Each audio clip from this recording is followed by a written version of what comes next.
Welcome back to episode 6 of the Share Your Screen podcast. My name is Nikki. And I'm Coco. And we're doing something a little bit different this time. We're mixing it up. We wanted to try a format because I just felt like there were so many things that happened in like the world of pop culture this week that we wanted to do an episode called like Marketers React and review some of these topics. We each pulled 3 where we talk about what happened, but then also really view it from like a social strategy and marketing and business lens, and talk about how those things are going to like impact the future of the internet and the future of the entertainment and music industry and whatnot. Yeah, and I feel like this is really kind of a nod to our followers on TikTok and Instagram, because part of what we think part of the disconnect was we were posting all of these TikToks that would go pretty viral, and we would always get these comments being like, where's the full episode? But we weren't doing full deep dives. We were just filming like 3-minute TikToks. So this is really our way to like actually give you guys what you've been asking for, which is full deep dives on these topics that are going viral on TikTok.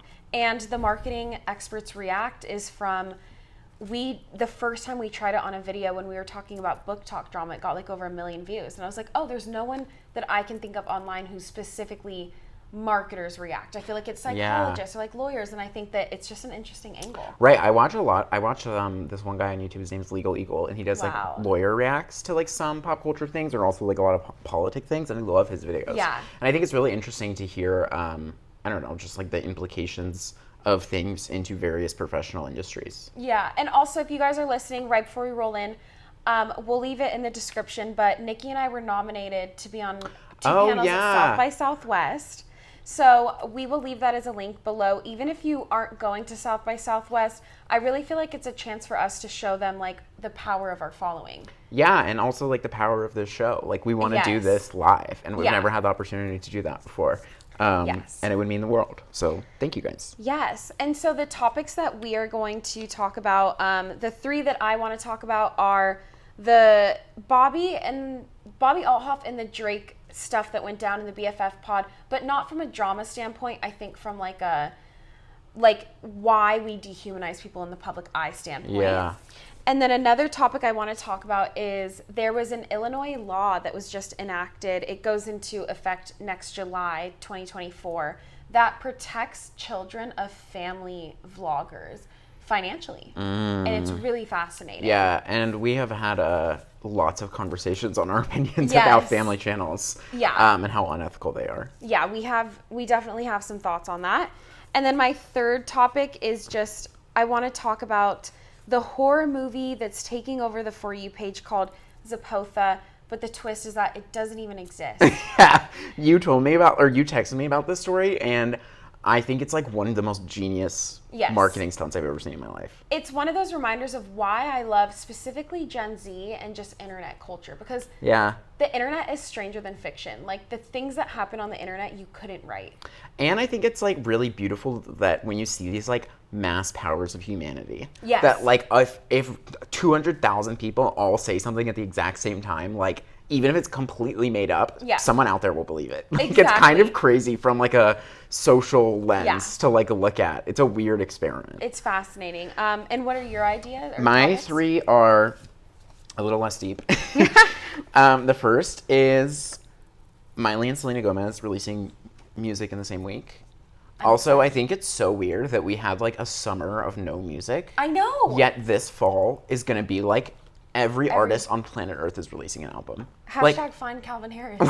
We need him. We needed him when the world needed him most, he vanished. He vanished. 100 years passed before Miley and Selena released. Also, like, what year are we in? Miley and Selena Gomez releasing music at the same time is giving 2012. So maybe we'll get into this, but I think a lot of celebrities are going to go back into music because of the movie and television strike. But that's a topic for later in the pod. Okay, we'll talk about it. Okay. The second thing I want to talk about is Addison Rae releasing music. Our queen. Which we're stans now. Yeah. In the past 24 hours, I went from having no thoughts about Addison Rae to I'm a stan. See, I've been a stan because I think that her marketing strategy is fascinating to me. And I mean, she still uses like Tumblr actively. I love that. Yeah, I think she's really fascinating. And I really want to like talk about it and juxtapose her to like what the D'Amelios are doing.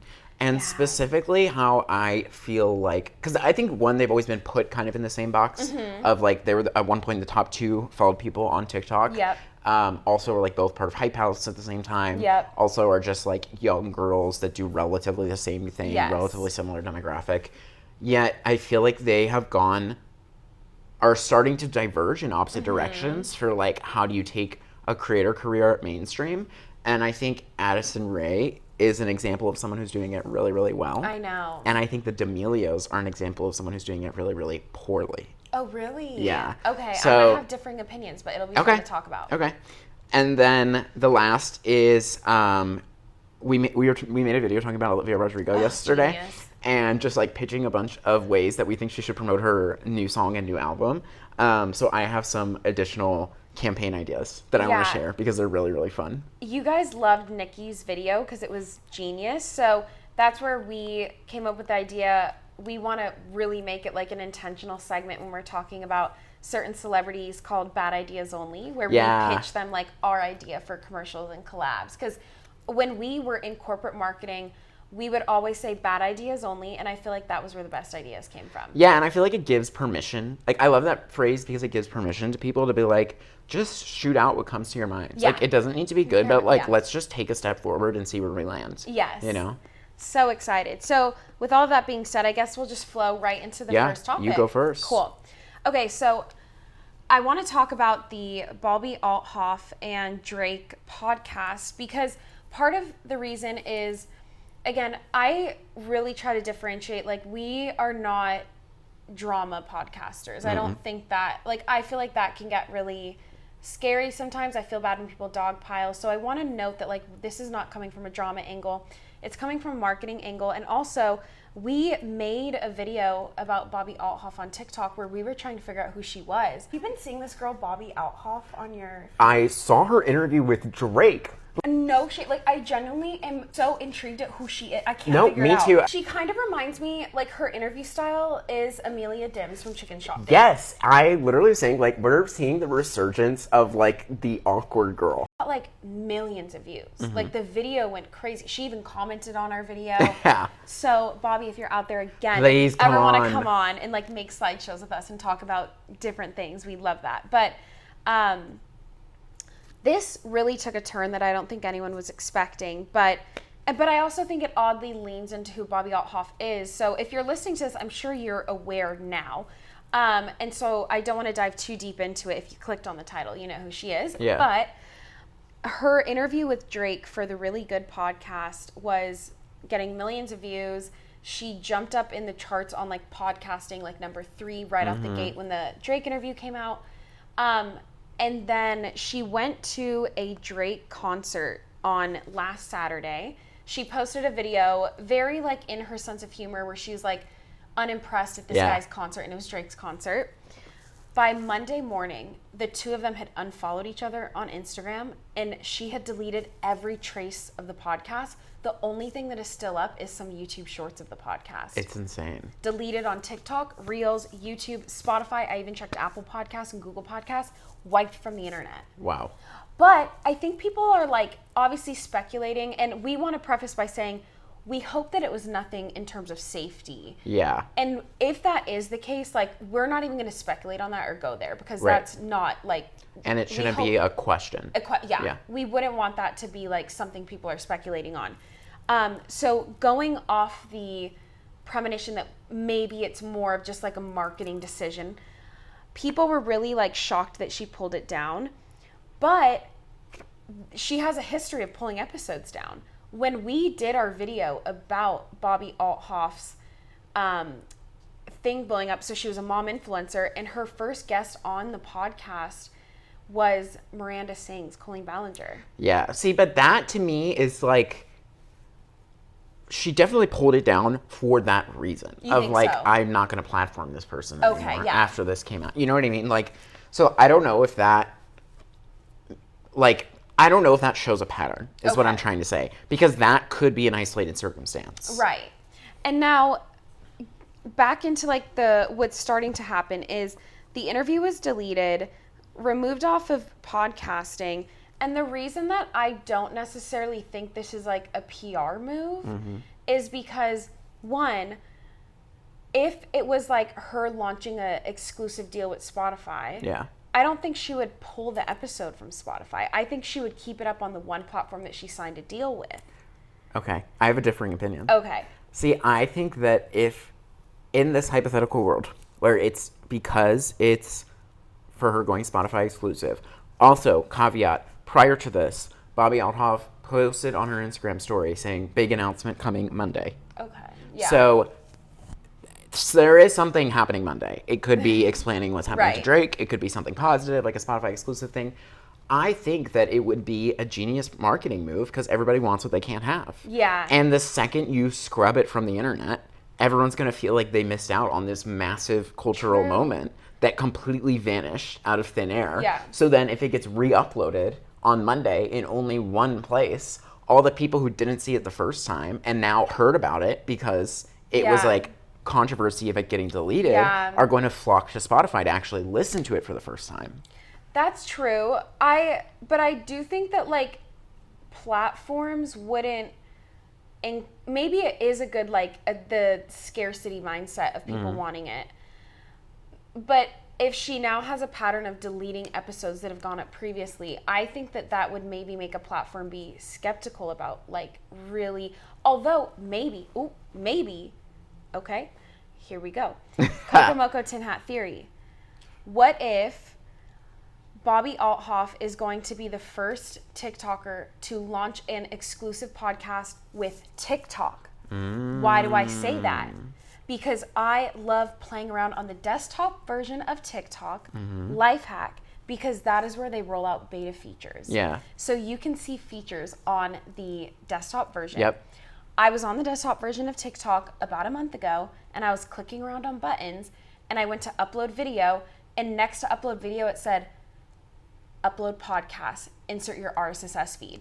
Wow. I went to do it and it wouldn't load, which means that they hadn't launched it yet. Yeah, like they've built it into the software but haven't actually made it a public feature yet. And what if Bobbi is going to be the first TikToker to launch a podcast exclusively through TikTok and she had to pull it off everything? Well, that would be a genius move. Also, it would explain why it's left on YouTube Shorts because that's short form. So like maybe there's a contract that it's like allowed to be vertical but like not allowed to be horizontal video. Also, did you know that TikTok is launching its own music app? Like to compete with Spotify. It already exists. It's called TikTok Music, but it's right now only available in Brazil and Indonesia. Wow. That's where they're testing it.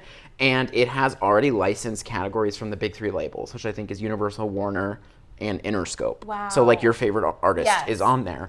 And I think this has a potential to completely redefine the industry for new artists because now for the first time in history, your music or podcasts will be discovered in the same place where you stream it. Yep. Right? So like back in the day, you would hear songs on the radio, but then you'd have to go to Target to buy a CD.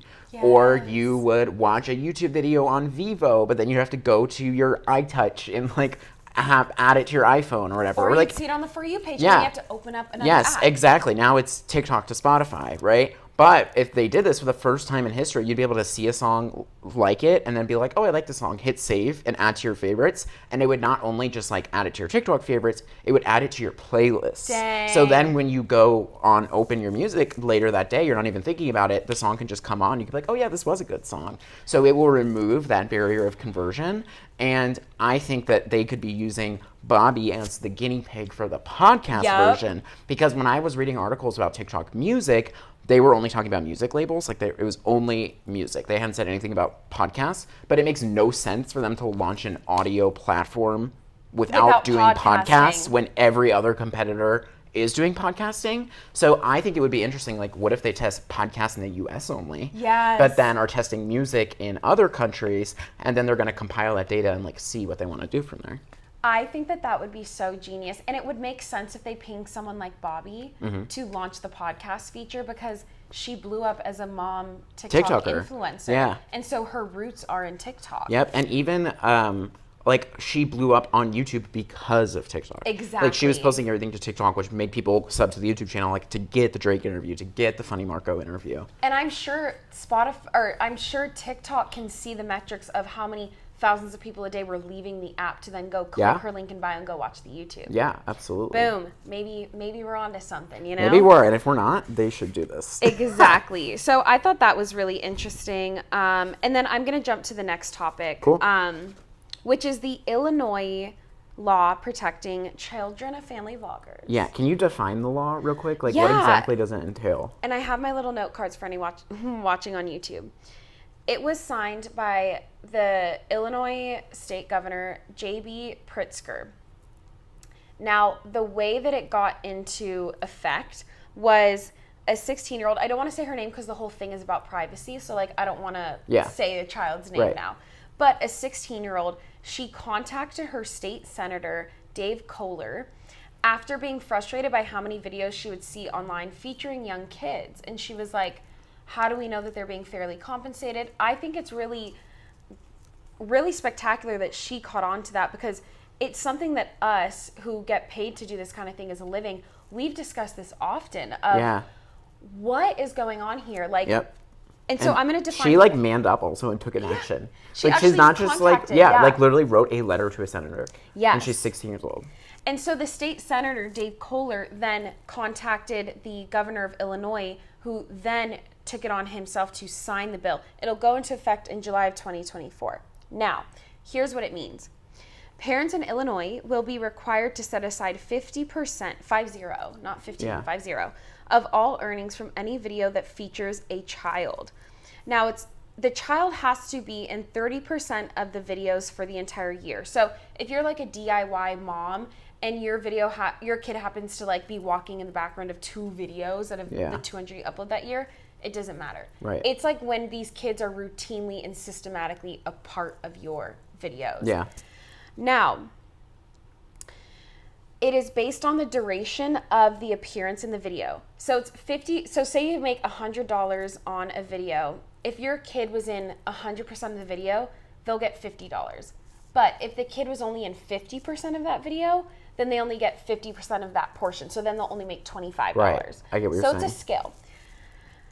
And it goes into a blocked trust fund that the parents cannot access and the kid can access once they turn 18.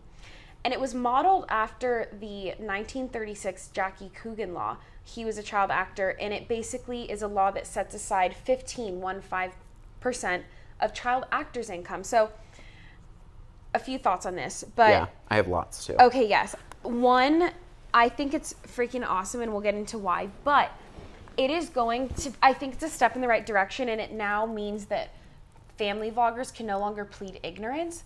But it is going to be near impossible to enforce. Right. Which sucks. It does suck. 2 things. One, a big way that people actually get around the Coogan law in Hollywood is, although the income is protected by a lawyer, who hires the lawyer? The parents. Yeah. So there have been many instances where parents kind of shop around for a lawyer until they find one who is very sympathetic to their cause. And then they have a lawyer who's kind of more on the parent side than the kid side, is the first thing.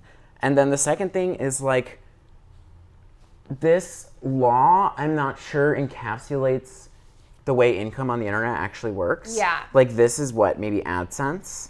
And when I was working in influencer marketing, like, nobody was making even like a third of their, like, creators who actually have a million plus followings are making pretty much all of their money from brand deals. Yes. So it's like, okay, sure, maybe I have a YouTuber with 1 million subscribers. I make $100,000 a year in AdSense, which is a lot. Yeah. And then 30% of that goes to your kid, but then they make $500,000 in brand deals where because they got to build this audience of being a parent and exploiting their kid. They get that. The kid doesn't get that. You know what I mean? So that's really where it's scary to me. However, I think the one silver lining about laws like this is, even if they're difficult to enforce, once the law exists, it means that it is now grounds to take a lawsuit over later in life. Yes. So, like, even if when someone's 14, they don't realize they're being exploited, or 10 or 8, as even younger, some of them babies, like, they don't realize they're being exploited once they're 25. If there is a law in place, they can go and and sue for damages. Yeah. Which is a very, very big deal. Like, that's really why I think this law is so important, is because now also precedent will be set, like in legal cases and stuff like that.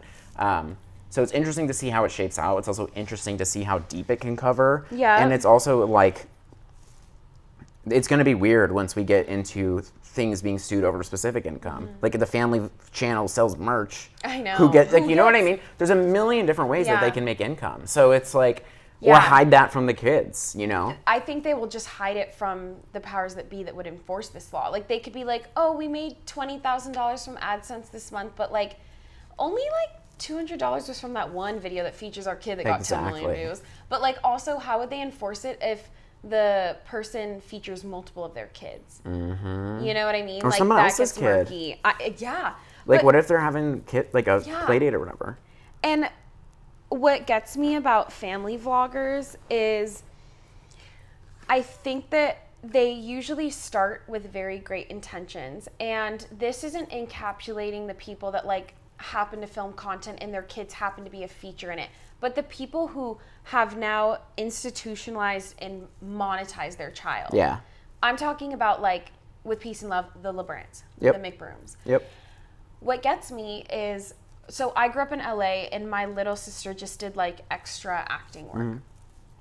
And when I would be on set with her, there would have to be, I believe it was like for every 3 hours of filming, the children had to have 1 hour of tutoring and a 1 hour break. And you could not break that. Like, there was a tutor on set designated to making sure that those hours were enforced. Yeah, with the last job we worked at, when I was doing influencer marketing, even for brand deals. So like, we had some times where we would shoot TikTok videos, short vertical videos, and it would be a mom and her son. And even then, they had to have a designated supervisor. Yep. They had to take breaks. Mm-hmm. They also had to have a certain quantity of hours of tutoring, so they weren't missing a day of school. Like, there was so much legal wrapped around that, and that's not even a full hour-long vlog or whatever. Right, and so now, like, and it's, at that point, it's getting into child labor.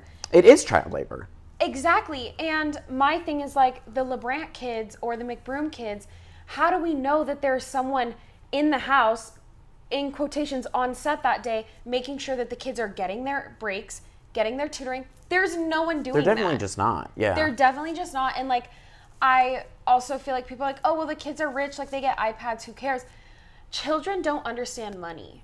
You cannot just dangle money in front of a kid. Like, imagine having to clock into work the moment you wake up, and your boss is your parent, who's deciding when you get breaks, when you get to eat, what you get to do that day. It's probably so, and don't even get me started on when they start homeschooling the kids, because I'm like, now they're just clocking in every day, and they're never off. You're never off. Yeah. And to me, like, I get so emotional about this because I just think it's so messed up. And like, also, we already see the effect that like being in the public eye has had on child actors.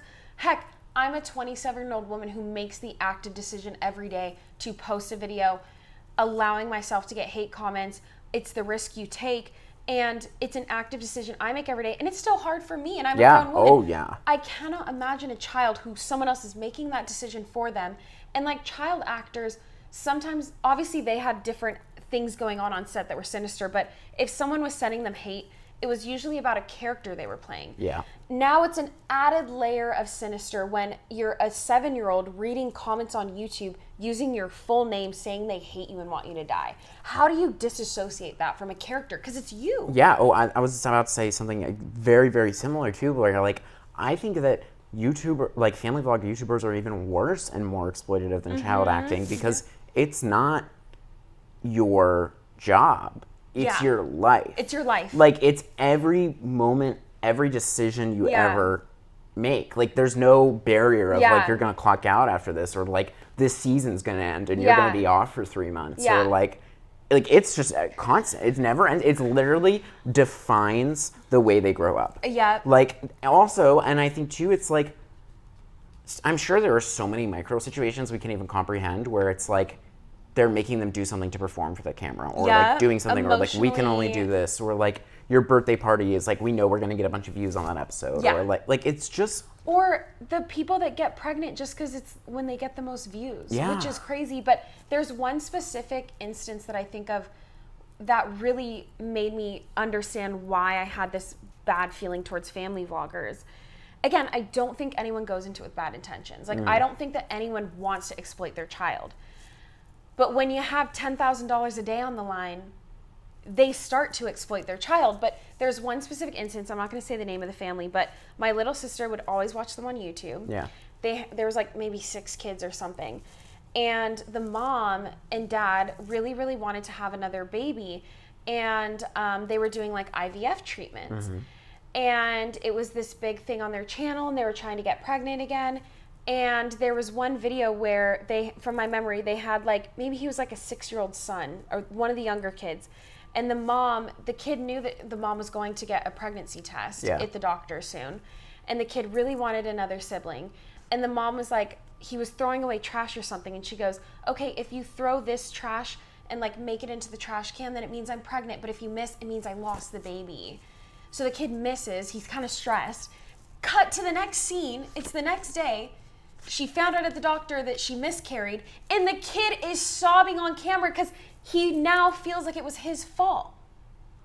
That is traumatic. We could spend an entire just episode unpacking that. We won't. But like, and then not only is it messed up to do that without a camera rolling, but then to sit there on your laptop, take the time to upload the file, wait for it to upload, put it in an editing app. Editing it. You're like zooming back on your kid crying, being like, which one is the best for the thumbnail? That one. And then waiting for it to upload and process on YouTube, which takes hours. You're like, at no point in that days long of editing are you like, maybe this isn't something that people need to see. And then, and one last thing, and then I'll move on because but one last thing is, say you're a family vlogger and everything goes well, your kid doesn't feel exploited, yay. But say you do it really well and you go super viral. You kind of set your kid up for failure in a way, because your kid could go on to be the doctor that cures cancer and wins a Nobel Peace Prize. But now, if you use their full name, anytime someone Googles their name in the future, even if they're just applying for a job and they're happy they got a college degree, no accomplishment they ever have will ever overshadow the time that you film them peeing their pants at Disneyland when they're 7. Or it's just weird. It's just weird. You're like, imagine you're applying for a job and someone looks up your name and they find you peeing your pants when you're 7. Like, it's just weird. It just sets, I always say, no 18-year-old will ever be embarrassed by not having a digital footprint. Yeah. But I can almost guarantee you, any 18-year-old who was exploited growing up, and there's going to be so many Gen Alpha kids that are about to write tell-all books, I guarantee you almost every single one of them will have at least one video that they regret their parents ever posted. Oh, yeah. So that was the Illinois law that, like, we really dove into. But I just think it's a step in the right direction, because now they can't plead ignorance, you know? Correct. So now this is a little bit lighter, but I just want to talk about... Okay, I'm going to frame it like this to you, because it's really interesting, and it really threw people off. Did you hear about the 80s horror film that everyone is talking about on the For You page? Like, it's having this new resurgence of a new Gen Z audience. It's called Zepotha. No, I've never heard of it. Okay, so the videos about the movie have over like 112 million views on the hashtag. Whoa. Over 12,000 videos using the theme song of the movie. But here's the catch. Okay. The movie doesn't exist. Yeah. Like, they just made it up? So what happened is, and this only happened 6 days ago. Whoa. 112 million views in 6 days? Yes, sir. Whoa. Yes, sir. A TikToker with around 200,000 followers, her name is Emily Jeffrey, and she's releasing music next Friday without the help of a label. So what she did is, 6 days ago, she posted a video on her profile, and it just had text on screen saying, hey guys, let's start lore about a movie that doesn't exist. We're going to call it Zepotha and say that it's an 80s horror film. And what you guys need to do is go on viral videos and comment on the videos and say, oh, you look like the girl from Zepotha, or have you guys been watching Zepotha, or that outfit looks like something someone would wear in Zepotha. People were making templates. People were making trending audios. However, the number one trending audio about this fake movie, and this was genius. Okay. Emily Jeffrey linked out her new song to this video and said, and use the song linked out as the theme song. Boom, Whoa. It was her music. So she used this made-up movie, Zepotha, to hack the algorithm, and now her song that hasn't even been released yet is the theme song for this imaginary movie. Genius. And I mean, it's so, there's celebrities who, the woman who played the mom, her name's Maria. She played the mom in Wizards of Waverly Place. She even made a video playing into the trend. I've seen some really big influencers make videos. When I made a video talking about it yesterday, I got so many comments of people being like, wait, this isn't real. I totally believe that viral TikTok that like Taylor Swift was cast in live action. Whoa. Yeah. That's crazy. And so it's just so interesting. Like, I think that this whole idea is genius because this is why like Gen Z and the internet it just reminds me why I fell in love with it. And there's sometimes bad things on the internet, like we just talked about family vloggers, but then this reminds me what I love about the internet is if an 18-year-old girl, and she had 200K when I looked at her account, she might have had less than that because when I looked at her account, the initial video she posted at that point had 7 million views and over 1 million likes. So she might have gained followers since then. Oh, for sure. And so imagine an 18-year-old girl with no label walks into a boardroom meeting with like the head of these huge music labels and says, so this is how I'm going to promote my song. Right. And it's going to get 112 million views in 6 days. Yeah. I'm going to make a fake movie. You'd get laughed out of the room. You would get laughed out of the room and they would blacklist your email. Yeah. And so I think that's what's so genius is it's something that like these institutions and corporations that we've been a part of that are genius, that do have great ideas often, but they just wouldn't think of this. Yeah, I mean, the beauty of the internet is that it is a free focus group of like 1 billion people. Yes. Like you can have you have the power to reach 1 billion people for completely free and get mass public opinion. Like that's what I think is eternally fascinating. Yeah. Like you don't have to like it, you don't have to agree with it, whatever. But on this macro lens, like there are millions of people out there who may like that topic that you might not like or not completely understand. Yep. But it's fascinating. Like I always think about this with like ASMR. Like it's just not for me. Like it's so not interested, but there are people out like millions upon millions upon millions of people who consume that on a daily basis to go to bed. Spend hours. And I'm like, that fascinates me. I don't engage with it, but it's so interesting to see like the internet creates avenues for non-existent things to come to life like that. Yeah. And it's really beautiful when Zepotha happens. Yes. Yeah. But my initial reaction is she needs to copyright the word Zepotha. I know. Did you hear about what happened to the girls who started the he's a 10 but trend? So they were 2 girls who did like he's a 10 but he listens to country music. You know what I mean? Like that trend. Yeah, I remember that. They started, it went viral. Everybody started doing it, right? They said that like all of these board game companies essentially started like reaching out to them, blah, blah, blah, blah. And they didn't know what to do. And then randomly a lawyer reached out to them and he set up a meeting with them and was like, you girls need to trademark this. You need to, he's like, if you don't do it, somebody else is going to file the trademark and then they're going to release the game and you're going to see it in Target next week, right? So this lawyer helped them file the trademark. Smart. Now they own it. They then sold it off and partnered with a really big board game company. I can't remember. I'm going to edit it in on screen so you'll see.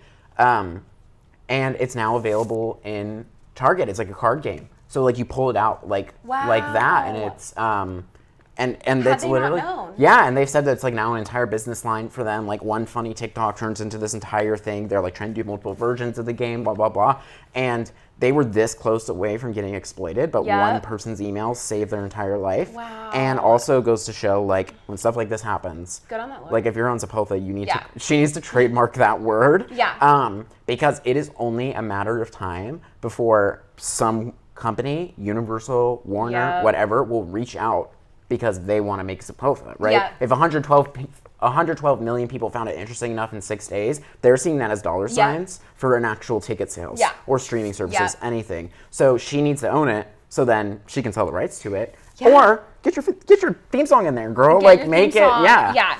Bad idea is only for Zepotha. Okay. If I was on her marketing team, because she's doing like a a film a competition, but she can only give away $500 as like the prize. And people were like hating on her. I'm like, this happened in 6 days. Yeah. She didn't know this would happen. Right. This is what I think she needs to do for the horror film. Okay. I literally was at a panel like a couple months ago, and I was pitching it to anyone who would listen.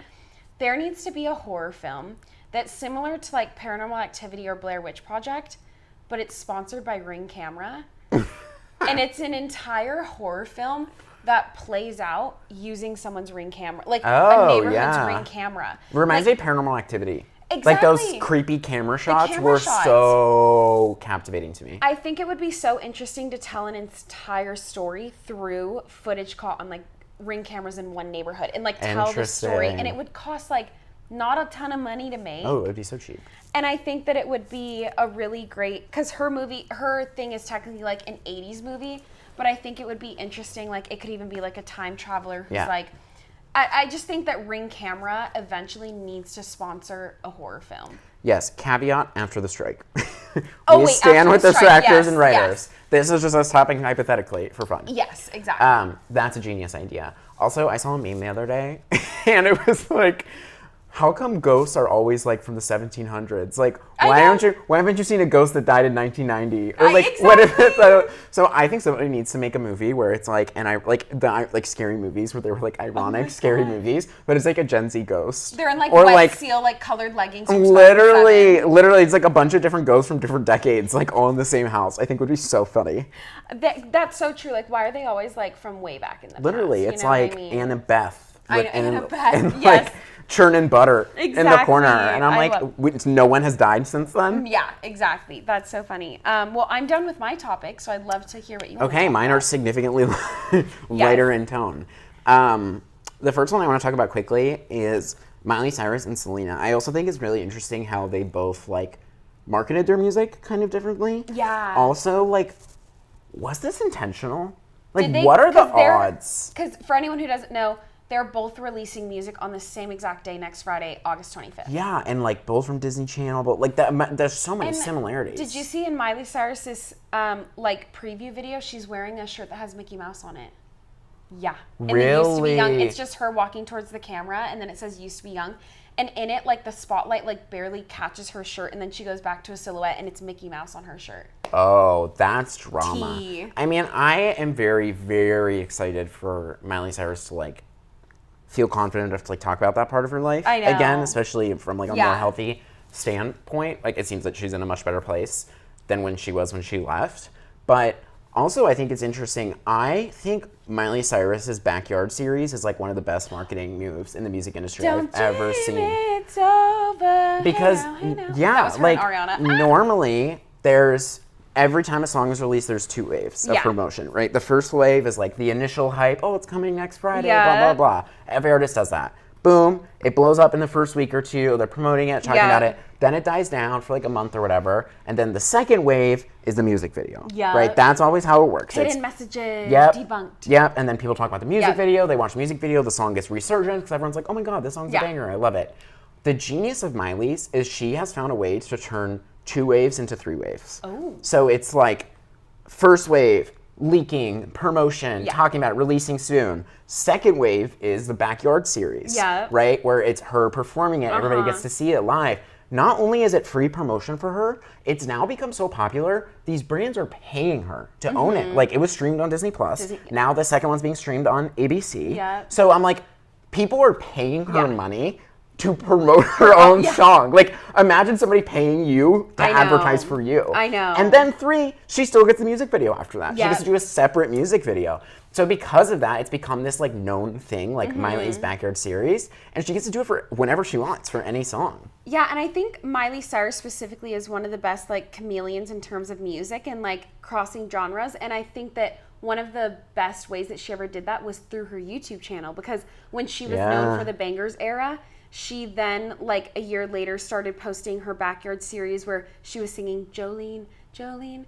And then she went into that more like country folk music. And I think the YouTube covers were a way to test the waters to like get her audience like primed for the next to plant the seed. Versus it like going over their heads because it just happened overnight. Right. That's fascinating. Okay. Then what Selena Gomez did was different. She did like the leaking route. And Selena has actually like done a few interviews and stuff where she had talked about like what her next song was going to be. This was before she even ever ended up doing the promotion, but she had always said it was going to be a song for people that are single or have recently gone through a breakup, but she really wanted it to be like going back to her more pop roots, like it being a really big, and this is such a summer for pop. I know. Out of nowhere. We had no, it was the dry season. It was a dry season. Troye for Sivan was music. carrying the summer on his back, on that tiny little back. And I can't say it because of the strike, but a certain soundtrack. Yeah. Them and Troye Sivan. Right. Carrying, that was all we had. I know. We were starving. A year without rain, you could say. Literally. And now Selena did it. She did it through like leaking and her website. So like she did the voicemail thing, like where you call. I love those. We have to post the clip because we called the phone number. You yeah. have to post it on your account. I will. Oh, so good. So that was the way she promoted it. And I think it's interesting too. Also, we'll have to see what she does afterwards. Yeah. Which for anyone who doesn't know, it's where her fans figured out that there was a phone number that you can call, and then it goes straight to voicemail, and it's her little sister's voice being like, what was it, like, don't worry about boys? It was saying, don't worry about boys, and at the end you hear a beat start. Yeah. Which it's like very high tone pop. Hyper beat. pop. What if she collaborates with Addison Rae? Because I randomly saw a photo of Addison Rae and Selena Gomez leaving the same restaurant like 2 nights ago or something.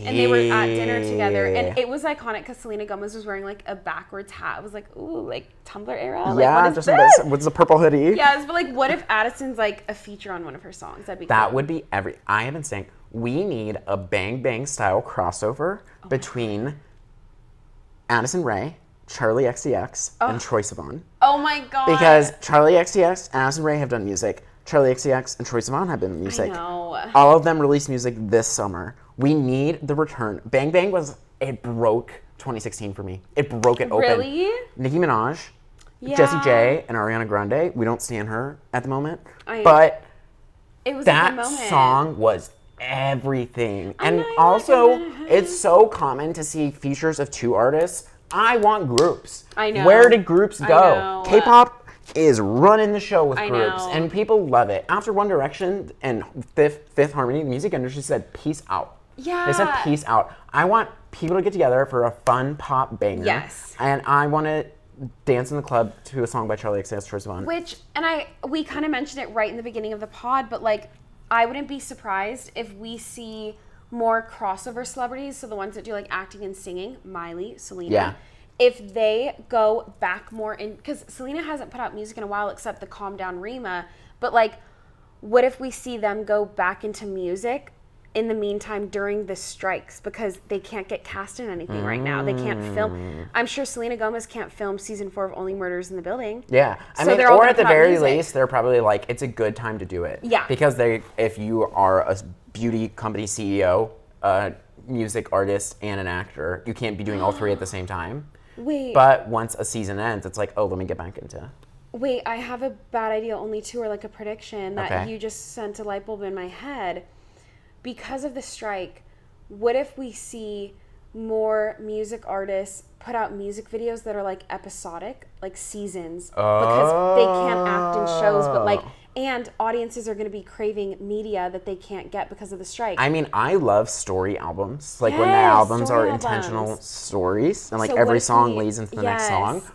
But I would love it if somebody did that for music videos, like even if the songs themselves were standalone, but there were recurring characters and themes and each music video. That would be so genius. And the first music video that comes out is like the rising action, and then the last music video that comes out in that season is like the resolution. Yeah, I want somebody to do that, but like a murder mystery. Oh. And every single episode is like a new music video comes out, and we keep watching it to try and figure out like who the murderer was, and at the end we get it. Wouldn't that be everything? I know, I love. It would be so good. Okay, so that was Miley and Selena. Okay. Next is Addison Rae versus Charli D'Amelio. Okay. Addison Rae versus Charli D'Amelio are 2 people who came from the same era doing the same thing, and really had, I think, their careers put into the same box and same parallels. Like, you wouldn't state them in the same sentence. Yeah.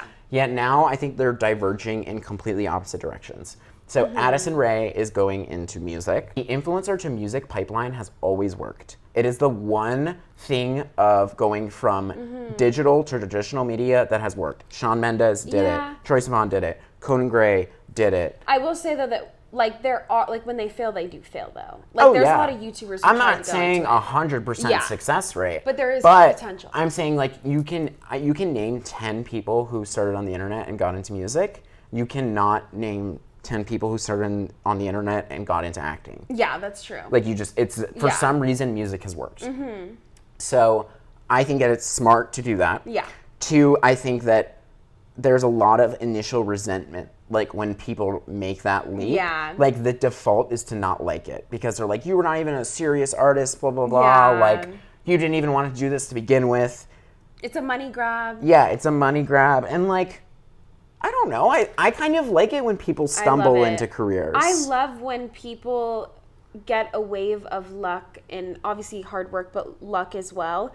And like, I'll always say, I love Dixie D'Amelio because that girl, like, she hustled. Like, she tried so many different things, like high fashion, like all these things. And like, I really love when influencers, even if they fail a few times, that they're just trying different things. I think it's so cool. And I hate the logic that like, because you didn't start by pursuing this doesn't mean that you can grow and evolve and find passion in it later on. Right. Like, think about it for influencers and when people get mad at them for evolving or trying new things. You yourself, do you still have the same job you had when you were 16? No. And I don't listen to the same music. I don't like the same shows. I don't like, that's what I'm saying. Like, I feel like it's very one-dimensional to assume that they are always 100% of the time only doing it for the cash grab. Or to, like, maybe, you know what? Maybe they did do it for a cash grab at the beginning. Who's to say they can't fall in love with it? It still has to be good to get cash. That's like what Doja, when she was saying, like, well, it was just a cash grab. People were like, well, you still had to like put effort in if you wanted to make cash. For the Pants Down Red sounds the exact same.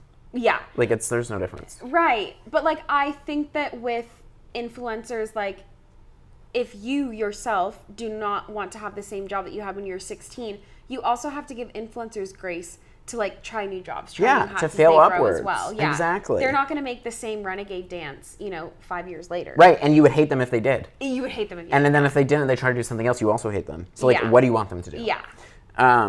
Okay, the D'Amelios. This started for me when, like out of nowhere, the D'Amelios just started launching brands left, right, and center. Like now they're doing a food brand called Be Happy Snacks. I would assume it's because of Mr. Beast chocolate bars. And it's because of like Mr. Beast, it's because of Prime, it's because of Emma Chamberlain. Like these food direct-to-consumer brands or like retail client brands, like where they get into a Walmart or get into a Target, have done really well. Well, and the reason so many celebrities, no matter how A-list they are obsessed with food. Selena Gomez had a cooking show on HBO and launched a line with Our Place pans, is because food is the one product that everyone has to buy 3 times or more a day. Yeah. And I think once you get to A-list celebrity status, your audience starts to become so wide that you don't really have a target demographic so much anymore. Yeah. Like, I don't... Like, Mr. Beast has such a big demographic now. Yeah, or like even someone like Selena Gomez is like, you could have found her through music, you could have found her through a TV show, you could have found her through Disney Channel, you could have found... Like, there's so many... It's just so wide that like a 40-year-old can know who they are. And they're so famous that most 40-year-olds do know who they are. So I think that's why they like to go into something like food, because whether you're 75 or whether you're 12, you have to eat. Yeah. You know what I mean? So it's a really easy way for whether you're a man, woman, whether you're gay, straight, whatever, everybody eats food. So I think that's why they've always gone into it. However, like with the people who have succeeded in food, I feel like it has always been a direct extension of the content that they made or who they were as an individual. So like Emma Chamberlain doing Chamberlain Coffee. She has been making videos about coffee for years. So her doing that feels like like a physical extension of her brand, right? Mr. Beast has done all of these like gamified videos and also does like video game stuff, react stuff as a very young male audience. Like I feel like a chocolate bar makes sense to be somewhat an extension of that, although that being like the loosest one. Yeah, exactly. Great comparison. He's Willy Wonka. He is Willy Wonka. To like Gen Alpha. Yes. Or even Prime, like Logan Paul's does boxing and is in WWE and whatever sooner. I felt like Chamberlain Coffee, I was like, wow, she should have done this sooner. Oh, that's a good way to tell. Prime, you're like, wow, why didn't he do this sooner? It felt so obvious. The fact that the two of us are sitting on this couch 50 minutes into a podcast and we don't have any ideas, I can't see how it's going to work. I wonder, too, if it feels like, compared to Addison Rae, that the D'Amelios just launched more brands is because there's 4 of them versus 1. So I do feel like it's almost like the Kardashians. Like, it always seems like they have a new brand, but it's because, like, there's so many of them. Whereas, like, with Addison, it's just, like, there's only one person. So yeah, but also... I'm playing devil's advocate. I think food is such a hard lane because there's certain, like, guidelines, and you have to make sure people are safe. Like, think about the pink sauce thing that happened, like, months ago. But we even see Mr. Beast, the biggest creator in the world with the most resources, being sued. Yes, for $100 million. Yeah. So it is this dicey game that maybe they just feel like food, though, makes so much money that, like, the potential 10% loss that they could have from complications is worth the 90% gain that they'll have if it does well. I would say Addison, I feel like, maybe could make more money just doing, like, brand deals, which she still does. But going into music, probably initially, we know what streaming numbers are like, isn't a huge gain unless, like, the music takes off. And even, like... And she didn't rush into it. Exactly. It was leaked over a year ago. Yes, you know what I mean? Time. Like, and I think that meant there was at least some deliberation there. And I think it's so true to her because she even has, I think her, like, Tumblr is called Wannabe Pop Star or something. Like, I follow her Tumblr. It's like, she just, like, it's what she wants to, like, I think she's, like, dating, he's a music producer. Like, she's obviously in that world and really loves it. But I do want to say a bad idea for specifically a brand, though, that I feel like Addison should have gone into. So she did launch she became the face of Item Beauty about a year and a half ago, I think. Okay. And she ended up announcing that, like, I think she was, like, stepping down or they were taking a break because Sephora ended up pulling Item Beauty. Wow, because it wasn't doing that well. Yeah. So my thing is, I feel like Addison, first of all, the celebrity makeup space is, like, so saturated, obviously. Yeah. Now skincare is getting saturated. I think Addison Rae should have launched Item Beauty, and it should have been a hair care brand, like hair color, hair dye. Interesting. Hair perfume is becoming a new thing, and the celebrity hair care space is not oversaturated. There are pioneers that I have to nod to, like Tracee Ellis Ross with Pattern, JVN Hair. So there are pioneers there, and it's not oversaturated. I think consumers have enough skincare and have enough makeup now. Mm-hmm. Hair care is something that, like, is still, there's obviously a lot of options, but not a ton of celebrities are in it. Yeah. And Addison Rae, when I look at her, I think part of her appeal is that she doesn't wear makeup. I think that she just is this beautiful, natural look. Yeah. And she's known for having this beautiful hair. Like, when I think of Addison Rae, like, the celebrity silhouette theory, what to me stands out about her is her really long hair, that she can dye it and do all these different things to it, but it's still very iconic to her. And, like, if she came out with a hair care line, I think she should relaunch Item Beauty as a hair care line, and I think it would do, like, she could sell different dyes. Like, I think dyes is such a great idea because it's also such, like, a, like, iconic trope of being, like, a college girl. Exactly. It's like you dye your hair randomly a color just for no reason. And also, I think hair dye is so easy to promote. It's so easy to do a cool editorial shoot. Yeah, it's very visual. Yeah. So easy to, like, reveal via TikTok. Like, people make TikToks about their getting their hair done all the time. Yes. Like, I think hair's a great move. I think she should have done that. And then my last bad idea, only for Addison Rae. Okay. I made a video about this, but I wanted to, like, say it to you because your approval means everything to me. So she has her song that just came out with Charlie XCX that's like, to die for this, boom, boom, boom, to die for. So what if Addison Rae, if I was on her marketing team, I think that she needs to be in a Pepsi Super Bowl commercial. 2, that would be the moment that she could differentiate herself in the public eye from TikToker to, boom, I'm a pop star now. Because she would be on the roster with Britney Spears, Beyonce, Michael Jackson.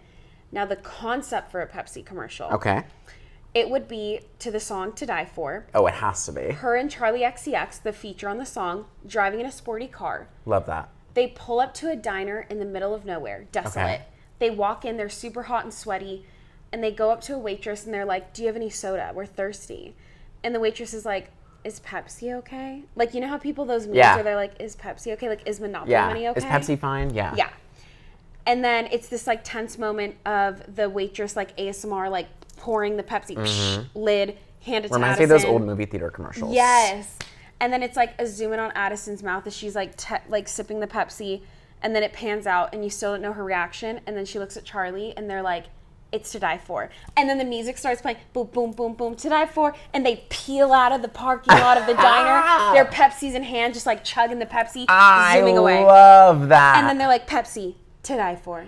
It's To Die For. Oh, yeah. It's To Die For is such a great slogan to like know. attach to a song. Easy commercial. And it would be so iconic because Pepsi would then reverse that narrative that's been going on for like 10 years where people are like, is Pepsi okay? Like, don't ask me that. I hate Pepsi. But it'd be like them re-owning it. Yeah. And being like, it is, and it's To Die For. Being Thank self-aware, you. yeah. And then Addison will, in the mainstream eye, completely shift herself into pop star status. Boom. Interesting. There we go. I think that's my pitch. really, really good. You And need I to feel hire her. I feel like it could be a TikTok trend too, where people just like listen to her song To Die For, and it's them like looking at a product all disappointed, and then they like go to put on the lipstick, and they're like, oh, it's To Die For. They should also collaborate with 7-Eleven, where every time you go and like take your big gulp and you put it into the like a Pepsi product, they have a tiny little speaker that they attach to the soda machines, and it starts playing the song. Like, To Die For. I love that. And like, can you imagine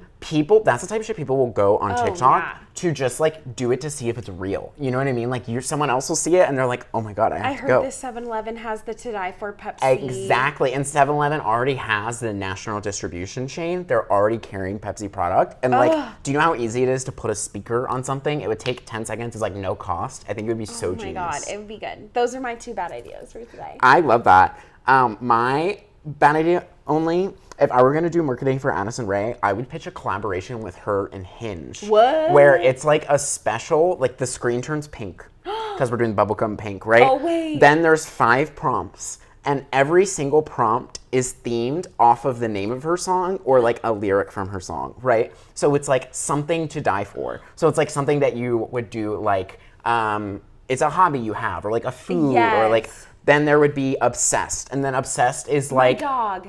I was gonna say your #1 stream song on Spotify for the year. There's like a Spotify integration, right? God. And like you keep adding it down to every single song, and then it's like collaborates you with the person that you're like meant to be, because she says like, I want someone who would die for me in the song, and then it's like you guys would die for each other because you're so compatible. And then it's like Hinge, hashtag To Die For. Exactly. Find someone, hashtag To Die For. Oh, that's so good.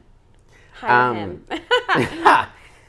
Those are it. That's all I had. Okay, good. No, that was really good. I feel like we hit so many topics, but I actually loved this style of podcast. Me too. It felt way more natural and easy. I agree, and I feel like it was more conversational, and I still love, like, I think if we ever have a really big topic coming up, like Mattel kind of thing, then we can do like maybe those one-off like specific deep dives. But so much happens in the span of like 7 days that I love doing this format. Me too. This was really fun. Let us know in the comments if you guys like this. Yeah, if you prefer this or the other way. And also, if you're on YouTube, comment and let us know what like celebrities and projects that they're all doing that you want us to make bad ideas for. Oh, that's good. I love that. Yes. And don't forget to subscribe and rate us 5 stars if you're on Spotify. Rate us 5 stars, Spotify, Apple, and Google, because those ratings really help us move up in the charts, and it just helps so much. So thank you guys so much. We're going to go get food now. Have a great week. Bye.